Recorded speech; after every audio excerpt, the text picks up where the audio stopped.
बिस्मिल्लाहिर्रहमानिर्रहीम। नाज़रीन अस्सलाम वालेकुम। नाज़रीन, आज की ब्रेकिंग न्यूज़ और जो पाकिस्तान के लिए, पाकिस्तान की जमहूरियत के लिए एक बुरी खबर, हॉर्स ट्रेडिंग को जायज़ करार दे दिया गया है, भेड़ बकरियां करार दे दिया गया है, अवाम के वोटों को भी भेड़ बकरियां करार दे दिया गया है। इससे यही साबित होता है, किसी भी दुनिया के महज़ब माशरे में ऐसे नहीं होता कि ख़रीदो फरोख्त को इजाज़त दे दी जाए और इंसानों की मंडियां लग जाएं।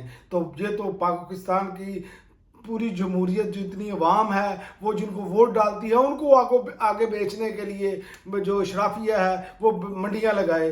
तो ये एक इंतहाई स्याह धब्बा पाकिस्तान के चेहरे पर लगा दिया गया है कि ये एक सुप्रीम कोर्ट का फैसला, जिस पर आप कह सकते हैं कि अब ये जो पहले ही पाकिस्तान करप्शन में और हर हवाले से जो उसका सत्यानाश हुआ पड़ा है, अब ये खुलेआम होगा। अब इसको लीगली कवर मिल गया है। अब तो यकीन करें कि इस तरह के मामला कर दिए गए हैं कि ये पाकिस्तान, जो काजी साहब कहते थे कि पाकिस्तान गटर बना दिया गया है, गटर उस वक्त नहीं बना था, अब गटर बना दिया गया है। जमहूरियत की पीठ में जुरा घोंप दिया गया है। सुप्रीम कोर्ट ने 63A से मुतल्लिक फैसला कालादम करार दे दिया और नजरसानी अपीलें मुतफिका तौर पर मंजूर कर ली। हम ख्याल बेंच इसी वजह से बनाया गया था।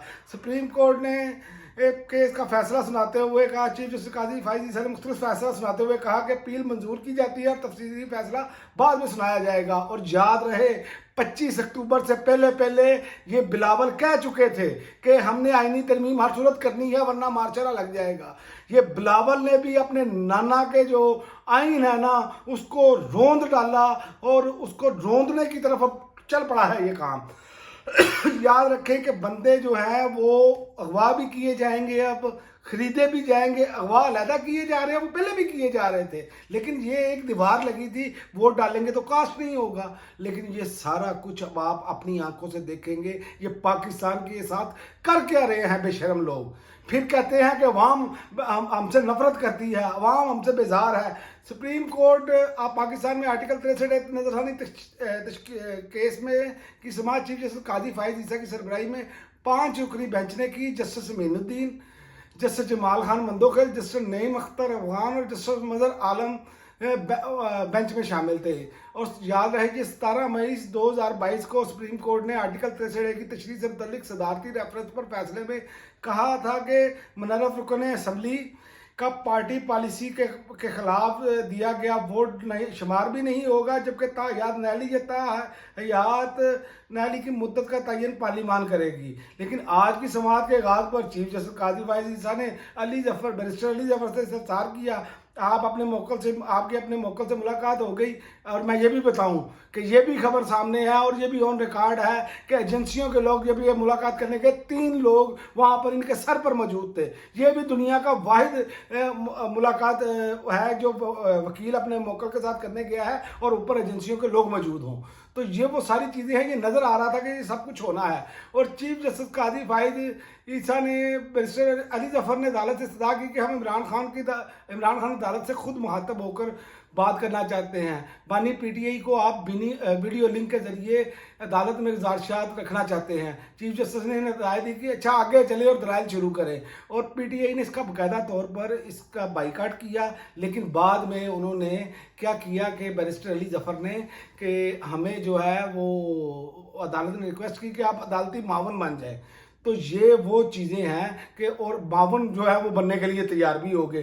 क्या बैरिस्टर अली जफर जो है वो भी जो है वो आलाकार बने हैं? ये अब सवाल उठ गया है। और अब इनके पास चारा क्या रह गया है तहरीक इंसाफ के पास। अब देखें, तहरीक इंसाफ के पास चारे 2 हैं।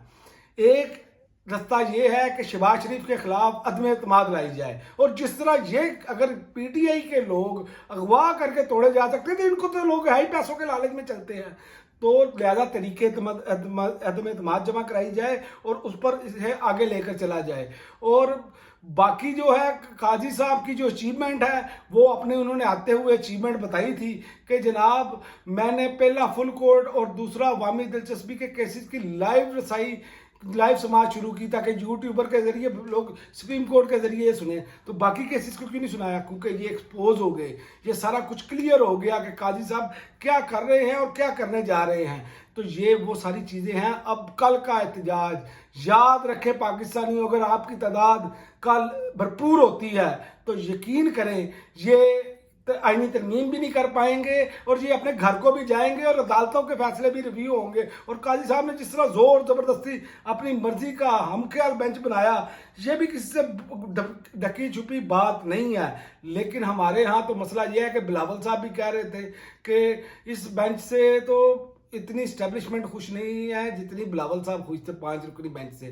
اور ان کا کہنا تھا کہ سپریم کورٹ میں منصور علی شاہ، جو اطلاعات آ رہی ہے کہ منصور علی شاہ اور منیب اختر کو نہیں لگایا جائے گا اور جسٹس یحییٰ آفریدی کو لگائے جانے کا امکان ہے سپریم کورٹ میں بھی. اور یہ پانچوں کے پانچوں ہم خیال ججز ہیں. اب یہ بھی اطلاعات ہے کہ یہ آئینی عدالت میں بھیجا جائے گا. لیکن یاد رکھیں پاکستانیوں، مایوس آپ نے نہیں ہونا.